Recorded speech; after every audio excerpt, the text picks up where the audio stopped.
So next we're going to talk about legalities, and when you're working with a real estate agent, they should be working for you, and they should have your best interests at heart. But as we know, it's a sales position and they get commission, so they're really looking after themselves. I'll tell you a little story. We bought a huge property, half an acre, near Vancouver, and the real estate agent we thought was working for us. He also was working at the same time for the seller, which we found out kind of well into the negotiation process. And I don't know if that's illegal, but I think it's kind of a conflict of interest. It's pretty strange. We weren't so impressed, and there were a few problems with the sale. Everything was supposed to be in ship shape, and then once the sale went through, the washing machine was broken. So we said, well, you told us the washing machine was fine. It's not. It's broken. You need to replace it. They refused. I was in Japan at the time, so my father had power of attorney, so he could handle things. That's what that means. And so he threatened to sue them.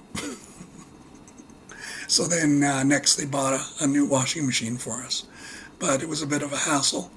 So just really do your due diligence, like I keep saying.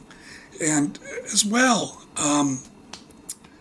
I would make sure, in Canada, it's not such a problem, but I would say here in Japan, you got to be careful about fraud.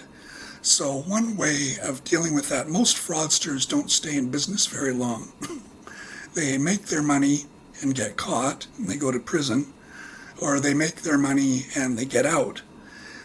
So one of the tricks in Japan is, when you go into the real estate office, is to look on the wall and see how long they've been in business. And there's a certificate that they have to have, and it shows how long they've been in business. And you try to find a company that's been in business for 10 years or more. Admittedly, I think they could counterfeit that if they're counterfeiting other things, but it's just one way of knowing. You can also ask around, ask people if they know the company. Really be careful.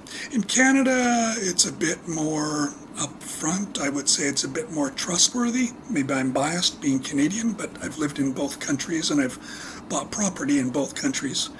Admittedly, our realtor was a bit sleazy in Canada, but I don't know, it wasn't really a crime or anything.